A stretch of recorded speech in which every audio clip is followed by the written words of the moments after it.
Can I help you? Take your hands off me.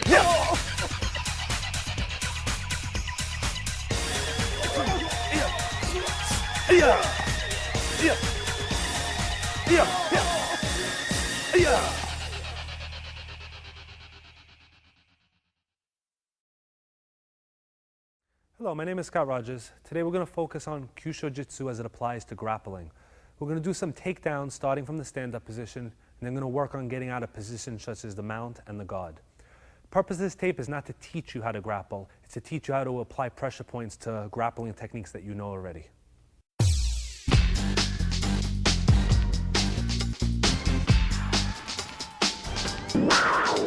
Okay, again we're going to bring my assistant John and we're going to work on some techniques from a grappling position. Basically there are two different types of lock-up positions we're going to cover. One is the position they use in judo where they grab the gi. One is used without a gi. Being that this is also applicable to street fighting, we're going to focus mostly on no gi applications. So what we're going to do is John's going to come in. We're going to start from a basic head and arm control point. And we're going to work some takedowns from here using the pressure points. First one we're going to use is the triple warmer 17 point, which is the one behind the jaw. This point is going to turn his head, and in combination with this arm, which I'm automatically on the lung 5 point, it's going to allow me to bring him over and down to the ground. So let's say we're locked up, we're looking for a position. I'm going to let the fingers slide in, pull down on here, and roll him down into position. From here we could take a knee on belly position, or we could drop into one of the other stances. We could go right into an arm bar from here, or we could continue on that same point just to hold him in place. All right?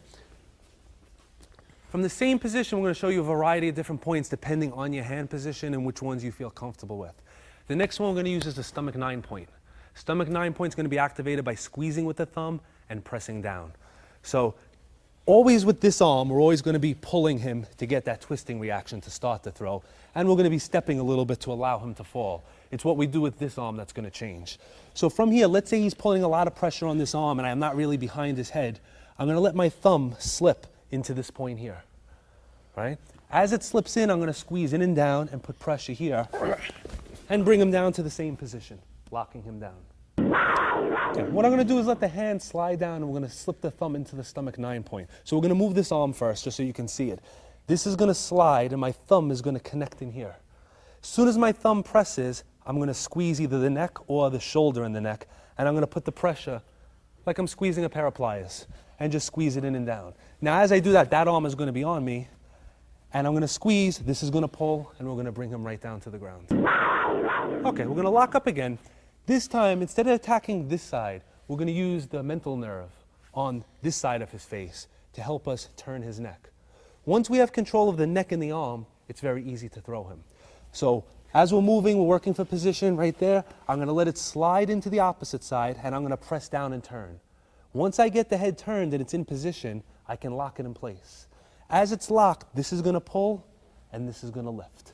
So from grappling, we slide in, we turn the head, and we bring him down, controlling him the same way, basically ending in position to start an arm bar or to go into another submission hold. Now the last point we're going to use is the collarbone points. We have the stomach 11 point, the stomach 12 point, and the conception vessel 22 point. Same thing, we're in the same position, we're searching. He pulls me down a little bit, I let it slide right in, and I press. And it ends me in the same position again. In this position, we can strike, hit, we'll go right back into a lock. Okay, let me show you this point again. We're going to take his arm away so we can see what we're actually doing. We're going to let this slide down towards his chest, and we're going to let the fingers, like a hook, fit into his collarbone. Once it's there, it's a simple matter of pulling here and pressing here to get that reaction. And as I spin him, that's what brings him down. Once my arm is locked into here also on all of these techniques, this holds this position, which allows me to maintain the upper position. Meaning that as he drops down, this arm stays here, allowing me to keep the arm to set up for the arm bar or another technique. I don't let it release and then search for it again. So once I have it, I've actually locked the arm and set him up for the next move. Okay, so far we've done several points which bring him down. Let's just recap really quick. We've done the mental nerve, which twists his head and allows us to twist the neck and bring him down. We've done the triple warmer 17 point, which turns his neck this way and allows us to drop him. We've used our thumb and pressed into the stomach 9 point, allowing us to bring him down. And we've used the inner collarbone points, stomach 11 and 12. We're going to go back, we're going to take the triple warmer 17 point, we're going to bring him down the same way, we're going to go right into a one-leg arm bar. All of the other points that we used can be set up the same technique. It's just a matter of where you want to place your hand. So the finishing move is the same, it's just what we use to take him down.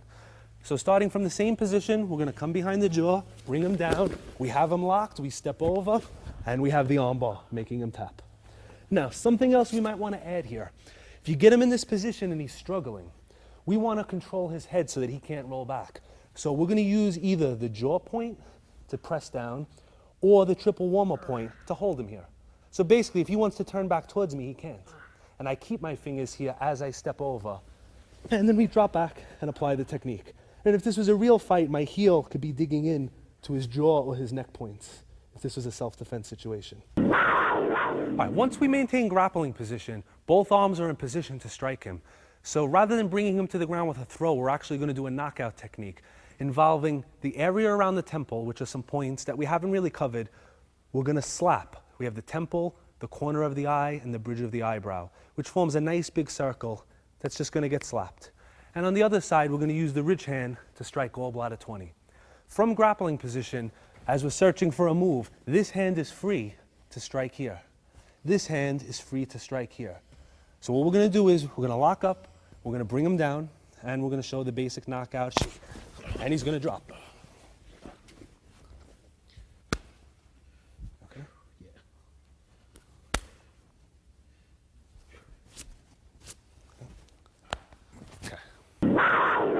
Okay, at the end of this tape, we're going to show you the proper revival technique. We just revived John. We brought him back. Similar to a judo choke, there are certain methods used to wake him back up and restore him to feeling proper. So at the end of the tape, make sure you watch that. If you try any of these techniques, make sure you know how to do it properly. We're going to cover now the second way that a grappling situation starts, and that's using a shooting position or somebody rushing in for the clinch. First one, we're going to do the difficult one, somebody shooting for your legs. Now, let's say he's coming in, and I'm throwing a punch and he shoots in. If he's shooting in, he probably figures that my weight's going forward if he's timed it properly. So I'm not going to be able to just step backwards. If I was able to step backwards, he's shooting at the wrong time. So what we're going to do is as we come in and we see him drop, we're going to slap special points on his back. I'm going to stand him up to show it. Between his spine and his shoulder, right in this region, we have 3 points here, 3 points here. You're going to feel a hollow pocket on each side. And what we're going to try to do is slap them, which is going to drop him flat on his face. Now, one of two things can happen. If he comes in and I hit him before he makes contact with me, he will just fall and I could stand up and kick him and do what I want. If he makes contact with me, I may slap him, we'll both go down, but he won't be in a position to gain the mount or any other position, and I can scoot backwards or try to go for a position myself. So either way, when we go to the ground, I'm going to be in a position of advantage momentarily. If I do it quick enough, I should be able to not go to the ground at all. So again, he's going to come in, maybe I threw a punch, and I'm just going to slap in a downward motion. As you do this, it's not just a smack. You have to project like you're going to the floor. So it's a slap and a push. And as you hit it, you're going to notice his legs start to quiver, and he's going to drop. So we're going to try it at kind of regular speed. We're here, we throw a punch, he comes in, and he just drops. Now, if he would have caught my legs, the situation would have been different. He would have dropped, we would have fallen together, but I would have been able to recover because he would have still been trying to catch his balance and his awareness. So we're going to do it slow one more time. He comes in, both hands slapping down in a slapping motion. Slap and push. And if you can get your legs out of the way, great. If not, your first priority is to move back and create distance. All right, now we're going to counter the upper body clinches. As he comes forward, what we're going to look to do is try to stop him from what he wants to do, which is either lift me or hook my leg and trap me. Meaning that maybe we're looking for a position, he comes in and grabs. Now, he has one of two options here. He could try to actually lift me up and throw me, which is not too good. Or he could be looking to hook my leg, let's say bringing it around, and take me down and try to mount me. As soon as I feel the arms around my back, I need to stop his forward motion by pressing behind his jaw. So we're going to use the triple warmer 17 point, and we're going to press. Now, what this just did was create distance for me. As soon as I have this position, I'm going to slide this arm in, step back, and I'm going to bring him down and over. And then we're going to go for either a cross-side position or maybe even a mount position, depending on how he falls and in what direction. So we're going to show that one more time. Maybe we're moving around, maybe we're throwing punches. He comes in, he tries for the clinch. We come behind the jaw with the fingers. We turn his head in a direction back to front, and then we push away, which gives us our distance.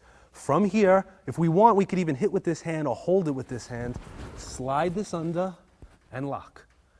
We step back, drop down, and we come right into our cross-side position, or one of our other positions, depending on what we want to do next. Okay? The second variation of the same technique, he comes in for the clinch the same way, is as we turn his head this way, instead of just using the arm, we're going to actually trap the head and lift as we throw him over, allowing us to come more to a top and bottom position this way. So it just throws him in a different direction. So we're going to show that one more time slowly. He came in for the technique, he grabbed, we turned, we placed our hand on his head, we rolled. This is going to lift, this presses down, and we're going to turn him like a wheel and bring him over. And again, we could come back to this position, which is one of the most common, or we could slide into one of the different ones that we'll show later. The next technique we're going to use is going to involve using the forearms to stop his forward motion. Where we're going to stop them is going to be on the gallbladder 21 points up here, right? So we're going to strike down. But the way we're going to do that is as he comes forward to tackle or shoot, the forearms are actually going to strike. Now we can't do this quickly now because I don't want to injure him, so we're just going to go through the motion. But basically we're in our position, he comes in, we stop him. Right from here, to prevent him from getting our legs, we're going to either grab our own hand or cross them and drop down to our knees. From this position now, we're going to reach under and we're going to twist using the mental nerve with finger pressure and bring him over onto his back, bringing him into a cross side or into a side control position. All right, so we'll show that one more time. So he comes forward, we stop him, we drop. We reach under with one hand and we twist. And we move either into here or we move right into the mount position. Okay. Second variation of the same technique. If he comes in, we stop him, we drop down. We're going to use the triple warmer 17 points to put him flat on his back. Where does a grappler want to be? The back mount. We slide in and we press. He goes down flat, we take the back, we go for our choke, or we go for our striking position. So we're going to show that one more time. So this time he comes nice and quick, he comes in, we stop him, we bring him down, we press. And of course we could be slamming his face into the ground if the rules permit it. From here, we take the back immediately. And again, you're set up for your choke follow-up, or you're set up basically for your palm strikes or hitting techniques.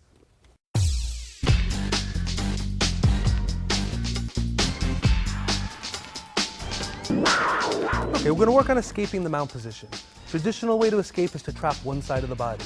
That involves trapping the leg, trapping the arm and elbow, and then bridging and rolling. We're going to try to use a slightly faster method, but we're still using the same idea. Whatever he's doing, either he's choking or punching or I grabbed his arm, I still want to trap the arm.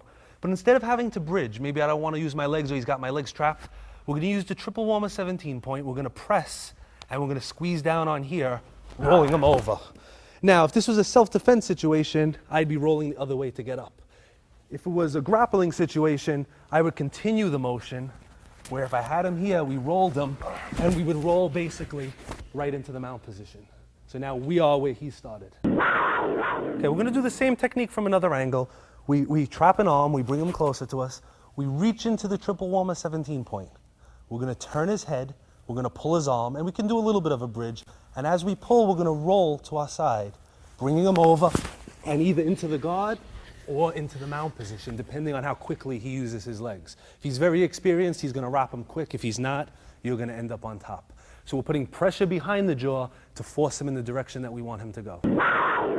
Okay, the next one we're going to do, maybe he's throwing a punching type attack. We're going to bridge to make his arms come forward because we need an arm. So we bridge. He breaks his fall. And what we're going to do is wrap his elbow. We're going to reach through and trap it. From here, we're going to take our middle knuckle. We're going to find that spleen point, which is very exposed. We're going to dig into it, and we're going to bridge, which is going to actually send him over and start us in position for an arm lock. From here, what you probably want to do is take your right knee and slip into a knee on stomach position and crank the arm. If you're having difficulty, started to pull out, we slip right back into the arm bar and tap him out that way. Okay, we're going to show this from another angle so you can observe the arm trapping technique. We're going to bridge. He comes forward. Keep your hands in the middle so his head doesn't hit you. Let it roll up. Lock the arm. Keep it tight to your body. This arm is yours now. He doesn't get it back. We find the spleen point. We dig it in, and we bridge rolling him over. We have him locked, and we slide. From here, we apply the pressure. And remember, rub the arm because we're putting pressure on the triple warmer 11 point. If you rub it, he taps.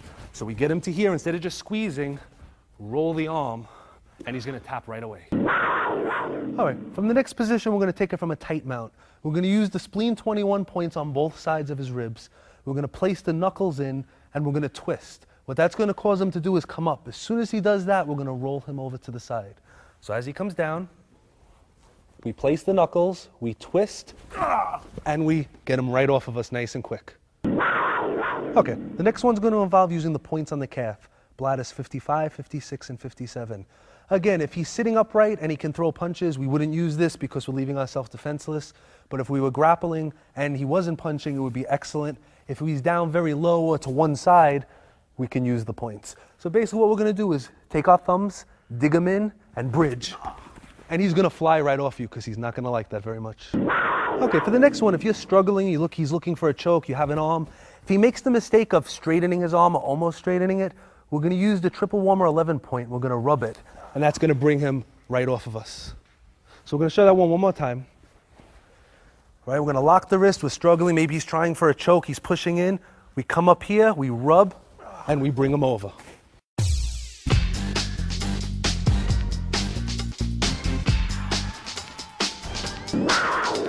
Okay, the next thing we're going to do is when you have the mount, some things you can do to make some submissions and other techniques easier.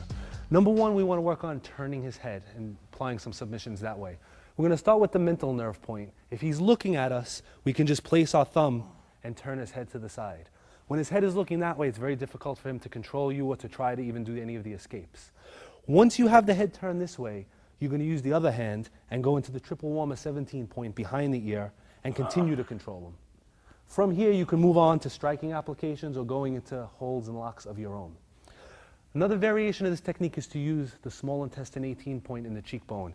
If for some reason you couldn't get his jaw to turn, we can just take the fingers and press straight in and up. And then we can use that possibly to grasp an arm, go for an arm lock, go for a key lock. Or again, if we're doing punching, once we turn him or press him, we could follow with our striking techniques. Okay, we're going to show a real quick, easy submission from the mount using only pressure points. We're going to use our ulnar bone, or the bottom wrist bone, to turn the mental nerve and twist his head. Then we're going to take the same bone, twisting the other way, and twist up into the small intestine 18 point. So let's say I'm down lower, and I'm looking for something, looking for a technique, maybe he's holding my back, whatever he's doing. I'm going to press down and turn his head. Now that I press down, I'm going to rotate the wrist and turn up. And he's either going to tap, or he's going to look to start to roll over like he was. If he starts to roll over and I get him here, I'm going to lift the leg and allow him to roll into the side position. And then I can continue with the arm bar or other pressure points and controlling techniques. Okay, we're going to show the same one from a different angle. Again, we're using the ulnar bone to rub down and turn his head. Once his head is turned, we're going to come up and apply forward and upward pressure to get him to tap or submit. Or if we lift our leg, we can actually help him to roll over and move to another position. So from here, we're down a little bit lower. We're going to rub down, and we've turned his head and broken his bear hug. Now we're going to rub up, and we get him to start to roll. If I want to complete the roll, I lift the leg, and I slide the knee in, and it locks me into this position here. Okay, one excellent spot to get him into for pressure point work and even striking work is to get him on his side. One way we're going to do that is we're going to either do what we did before using the pressure points, or we're going to try for a choke. As we go to choke him, he's going to defend. Once he defends, he lifts the elbow. Using leverage, we're going to lift, pull our heel in, slide our knee to the side. Now we're just going to roll him a little bit this way. Okay. From this position, using pressure points, we can use our heel to dig into the rib points. So if we were allowed to strike and kick, this would be an excellent point to go for. From here, we can set up the arm bar. Instead of just pressing his head down, we can use the triple warmer point. And basically that just rolled him nicely on the side and gave me his arm. What we're going to do now is go for the arm bar, and he's going to resist it. As he resists it, we're going to use 2 points in the corner of the chest, called lung 1 and 2, in the crease of the shoulder and the chest. Dig our heel in it and force him to release the hold. So as we're here, we press down, we step over, we get him into position, and I can't get him free. So rather than struggling, I'm going to take my left heel, dig it into the point, and he's going to let go instantly, allowing me to complete the arm bar.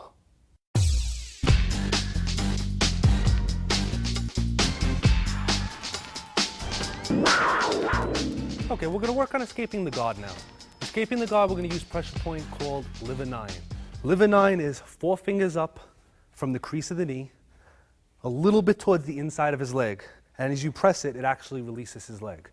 So what we're gonna do from this position, we're gonna take one elbow and dig it in. Right from there, we're gonna keep pressure on it with our palm or our knuckle, slide across, and come right out into the cross-side position, right to here. So we're gonna show that one more time. All right, so he's gonna lock us in the guard. We have our elbows in, we're in good position. We place our elbow on the point, and we don't just do this, we drive it to the ground. We slide over, come out to the cross-side position and lock him in here. Okay, we're gonna show that technique again. We're gonna press into the liver point, bringing him down, slide across, we're gonna go right to the cross-side position. We're gonna work our way into the mount from here. The way we're gonna get the mount is to go into the next position, wrapping our head around his neck, squeezing nice and tight. From here, we're gonna drop to our side position, and we're gonna turn just so we can show the move. Move sideways, please. Okay. Now, from here, if he didn't know what he was doing, his leg would be down, we would step over, and we would mount him. An experienced grappler is gonna try to defend with this leg. So as you go over, he's gonna lift the leg. We're gonna use the gallbladder 31 point in the leg to prevent that. So from here, the knee is gonna hit it first. And that's gonna allow us to gain the mount position. All right, we're gonna show that technique one more time. We're gonna press our elbow into the liver 9 point, dropping it, slide across, we're gonna go to the cross-side position. Once we're here, we wanna work our way into the mount position. We're gonna wrap the arm around the neck, and we're gonna do a sit-through. Now from here, we're gonna shift angles. Okay. All right, we wanna keep this leg high, this leg here pinning his leg. If he was an inexperienced grappler, we would be able to put our leg over and go right for the mount. An experienced grappler is gonna lift his leg and try to stop you. So what we're gonna do is we're gonna use the gallbladder 31 point. And with our knee, we're gonna strike it. As we strike it, it's gonna allow us to gain the mount position. All right, the next move we're gonna use is more of a setup for striking. Instead of using one elbow or the other, we're gonna use both. Right now in guard position, he can use his hips to pull me forward or to bring me backwards where I can't reach him. If he's keeping me away where I can't reach him, I need to break this hold so I can shoot myself forward. I'm gonna drop both elbows in, drop it, and move up with the strikes, one side or even double to the jaw point on stomach 5. So we're gonna show that again. He has me in, he pushes me away with his hips. I can't reach him, elbow, and strike, and that sets me up. All right, the next escape from the guard is used in 2 different ways. One, if the person is so strong that you can't get your elbow inside, and the other is to set up an ankle lock. Instead of using the inner points, we're going to use the gallbladder 31 point on the outside of the thigh.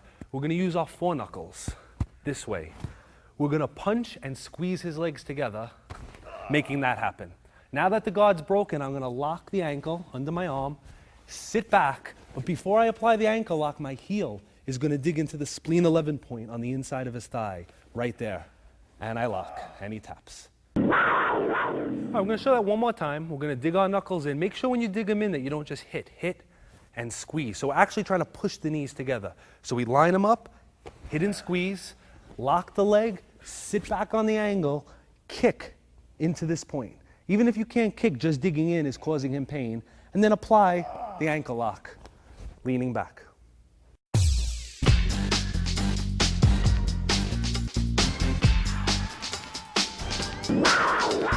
Okay, so we escaped the guard, we ended up in the cross side. Now, we want to go to the mount position, but before we get there, we have some moves that we can apply that are pretty painful. From the cross side position, if his arm is around our neck and he's kind of holding us down, the first thing we want to do is use our elbow and dig in behind the ear.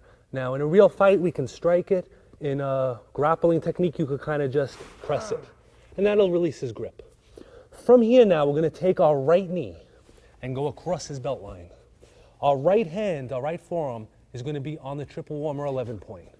And we're going to sit up straight. And from here, remember that this is a rub point. It needs to be rubbed up and down. From here, we're going to rub until he taps, just like that. So we're going to show it again. He's in position, he's holding us tight. We dig our elbow into the triple warmer 17 point. We make him release a little bit. We get our knee on his ribs. We embrace the triple warmer 11 point, we sit, and we rub. The next one we're going to do from the cross side is a straight arm bar, again using the triple warmer 11 point and the rubbing motion. Let's say we were struggling and he was trying to punch us and we pushed the arm down. We're going to slide our arm under, keeping in mind that we want our radial bone to be under the triple warmer 11. We grasp the wrist, we slide the radial bone underneath the triple warmer. Once we have him here, we're applying some pressure, he's feeling it. But as I do this with my hand, you're going to notice the reaction as his body tightens, and if he can use his other arm, he would be tapping right now. So from here, we're going to rub and lock the arm out. So we're affecting an arm bar basically just by using this motion. What we're going to do is we're going to stand them up real quick. We're going to show that point one more time from another angle. All we're doing is taking this motion here and we're rubbing it, but we're doing it from this position, from the ground, and locking his arm out. So we have him down and we're twisting, just like that.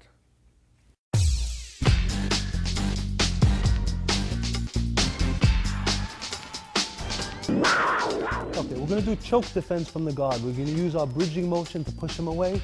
We're going to use the triple warmer rubbing point to roll him to the side, and then we're going to do a kneeling arm lock. So as he chokes, he's leaning in, we're going to arch, straightening his arm. We're going to rub the triple warmer 11 point, rolling him. We're going to open our guard. We let the heel come around the front, and we can either just squeeze here and make him tap, or we could roll into a kneeling position and crank the arm this way. Okay, this time we're going to do a punching defense. When he was choking, he was close to us. We needed to push him away, so we bridged. Now he's going to punch, and we're going to pull him into us. We're going to lock his arm tight, and we're going to use the triple warmer point to turn his head. We're going to slide out, same technique, lock, and crank onto the elbow this way. Okay, we're going to show this one more time from a different angle. He punches, we pull him in and deflect, we lock the arm tight. We open our guard. We put the left foot on the floor, we roll out to the side to give us room. We still keep him hooked. We press the triple warmer 17 point to turn his head and give us room to insert our left leg. We pull on his arm, we push on our leg, and we have the arm bar. From here, we can also convert it, like before, into a kneeling arm bar to give us more leverage and power. If he's down nice and tight and we can reach his head, we're going to use the mental nerve to twist it. We're actually going to turn our guard position into a mount position. So as he comes in close, he could be choking, doing whatever. I press into the mental nerve, I grab the head and twist. I open the guard and I let him roll. And now I have the mount position. With this technique, please be careful. Do not twist the neck forcefully. By pressing on this, you're actually releasing the neck muscle. Too much twisting, injuring the spine. So we do it slowly, we give him a chance to roll. Okay, we're going to just show some of the points that can be struck in a guard situation. One of the points, as always, is the point on the side of the leg. We could always open up and let the heels dig in this way.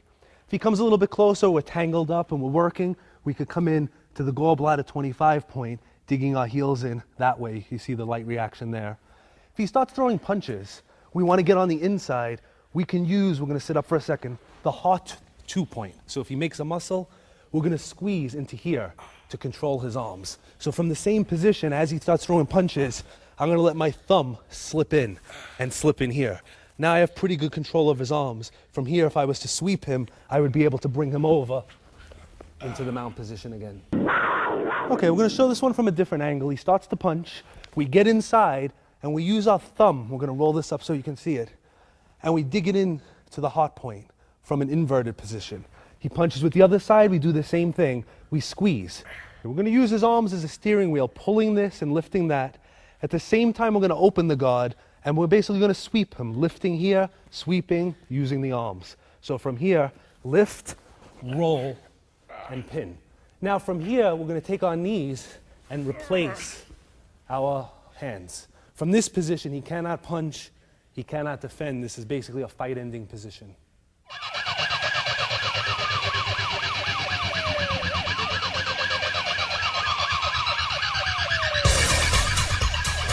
We're going to be demonstrating one of our instant knockout shots. Where we're going to be targeting is the stomach 9 point in the side of the neck. And what we're going to be using is our forearm. The reason for using the forearm is with little training, the swing of the forearm is a very powerful blow, and it doesn't have to be as focused as, let's say, using the edge of the hand or even the fingers or a punching technique. With this motion, this could come after blocking a punch, this could come off of a grabbing, For his safety, we're just going to demonstrate it off him grabbing. This way, we minimize the motion and nobody gets injured. So we're going to have John grab nice and tight. We're going to focus on this point. We're going to use the forearm. And we're going to bring him right down. All right, once we maintain grappling position, both arms are in position to strike him.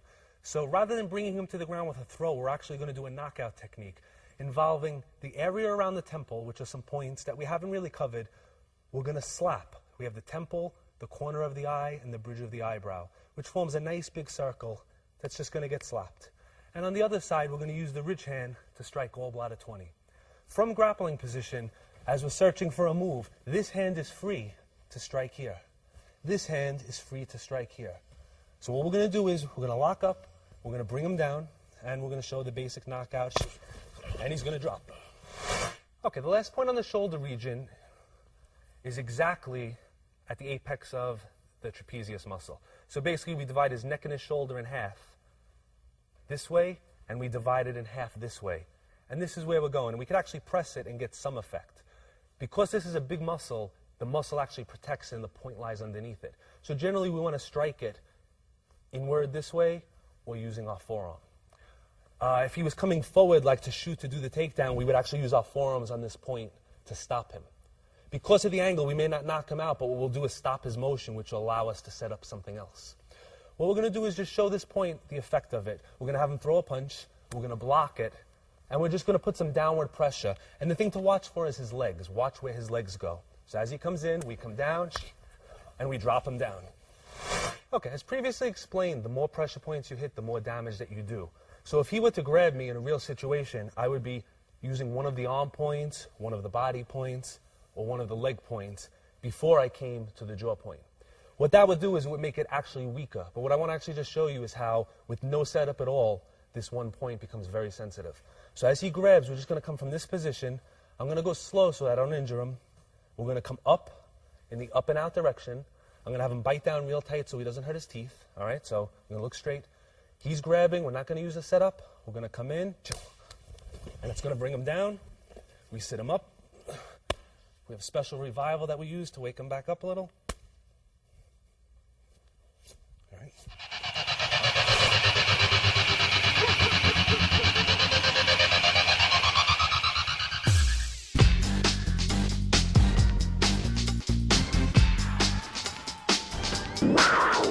Okay, at this point I'd like to go over the proper revival techniques. The purpose of the revival techniques is to wake your partner up if you do a knockout, but most importantly it's to make sure that he doesn't have any adverse effects. What can generally happen if you knock somebody out, they will wake up on their own, they won't just stay asleep forever, but when they wake up they're going to have headaches, their stomach's going to hurt, they're just going to feel almost like they have a hangover. With the proper revival, you're restoring energy basically that you took away with the strike, and you eliminate that effect. The first type of revival is what we call arm revival. Basically, any of the arm points that we strike. When you strike it, what we're going to do is we're going to actually stop energy to that point. So we hit it, the arm goes to sleep. Now, he's feeling a pulsing right now. That hurts. The way we wake it up is we hit the exact same point with an open palm with approximately half the power with a slap.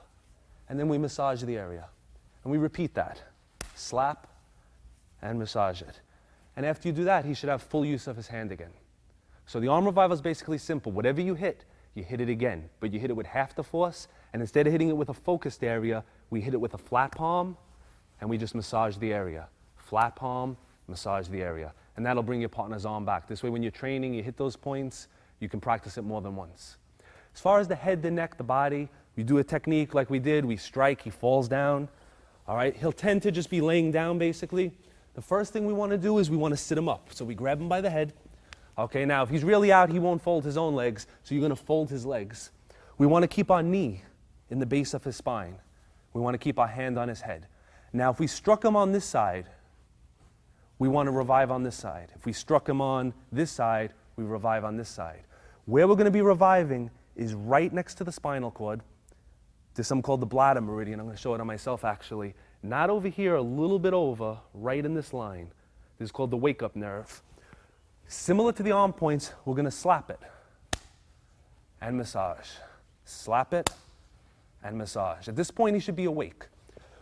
He may still feel groggy, so what we're going to do is we're going to take our thumb and forefinger, We're going to place it at the base of his back with the spine running in the center, and we're going to run our hand up his spine a couple of times. In Chinese medicine, they say all energy in the body is stored in the kidney region. And when you do this, according to the theory, you're bringing the energy back up into the head. Medically, most likely, you're just stimulating the nerves that go into the neck and head area, and it's waking him up. But either way, the function is what matters, not what causes it. After you finish that, to restore more energy, we're going to start with the hands. Again, in acupuncture and Chinese medicine, each finger controls a different part of the body. So for example, the pinky finger is considered the heart. The ring finger is considered what they call the pericardium. The index finger is the large intestine. So what you're going to do is you're going to pinch, starting at the pinky finger, and pull. Pinch, pull. You should feel like a popping sensation. If anybody ever got a Chinese massage before, this is what they do. They massage the points. They pop the fingers. And what that does is it wakes up and stimulates all of the nerves. And that covers the revivals. Okay, I hope you enjoyed the grappling tape. What I want you to know is that we know there are a lot of other positions in grappling. We focus mainly on the guard and the mount, being that they're the most popular. No matter what position you're in, the points that we use are applicable in different situations. What you want to study is the way the point affects the movement. If one point causes him to move in one direction, even if you're in another position, if you need him to go that way, now you know what point to use to make the effect happen. So basically, learn where the points are. No matter what position you're in, your hands and feet will be in range of all of these points, or at least some of them at any given time.